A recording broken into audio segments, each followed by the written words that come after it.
Assalamualaikum warahmatullahi wabarakatuh. Perkenalkan, saya Dea Saprila dengan NIM 1221162076.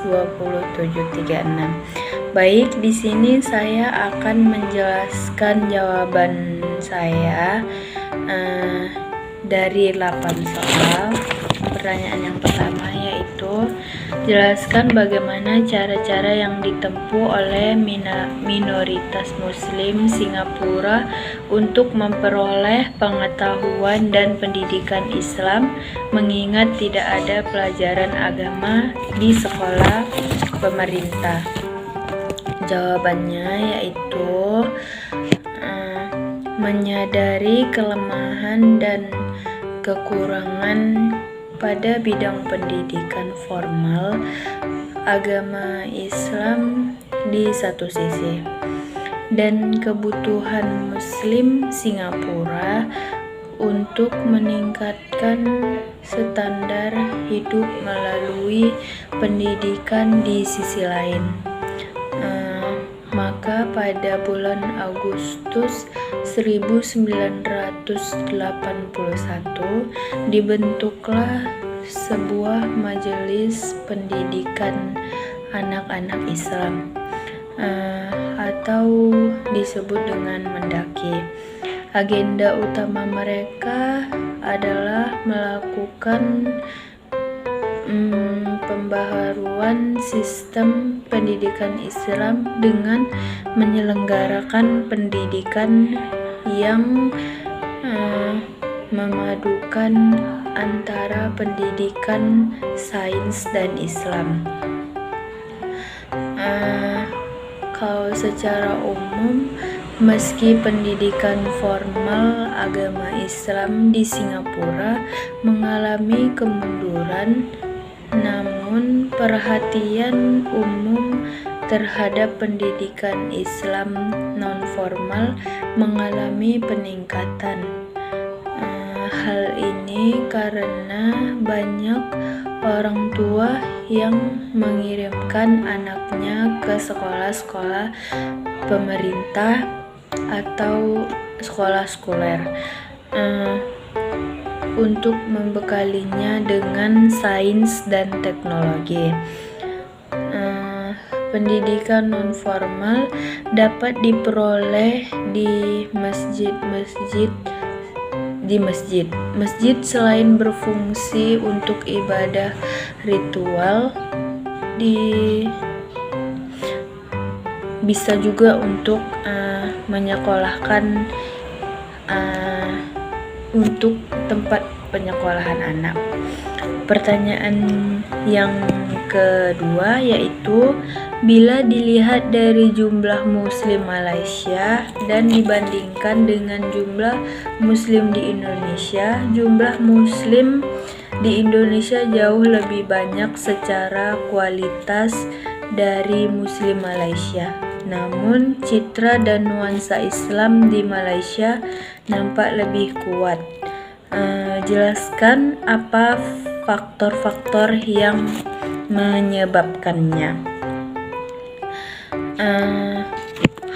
Jawabannya, hal ini disebabkan oleh faktor sejarah perkembangan Islam yang telah menjadi bagian yang tak terpisahkan dari perkembangan politik Melayu sejak masa Kesultanan Malaka.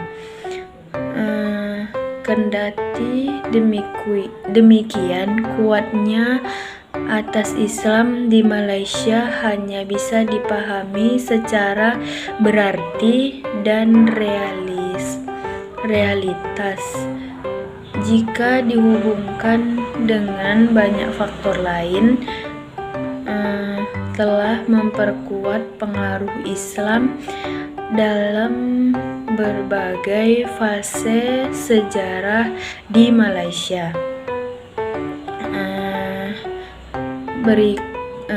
Di sini saya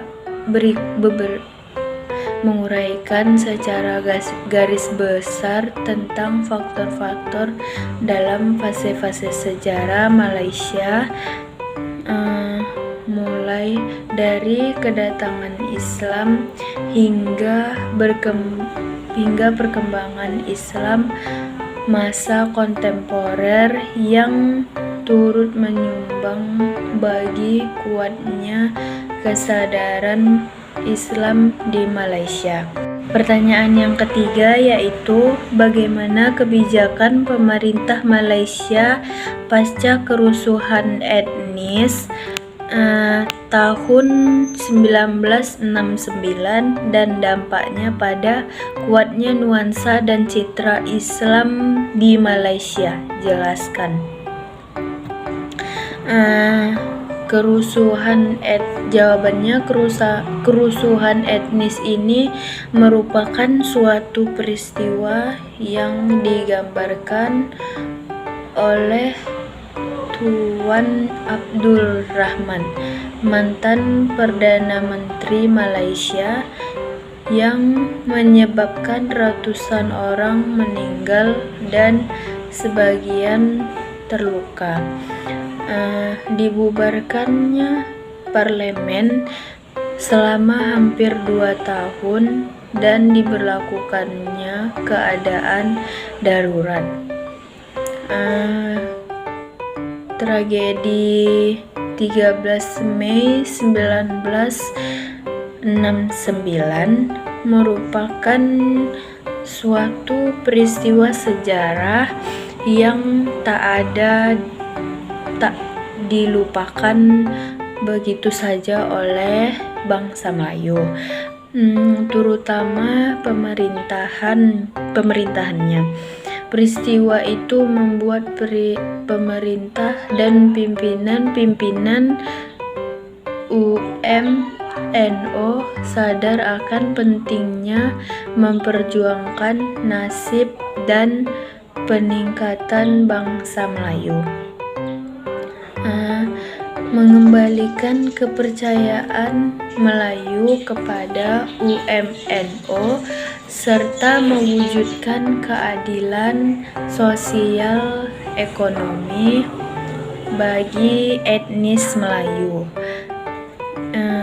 demi kestabilitasan agama dan negara.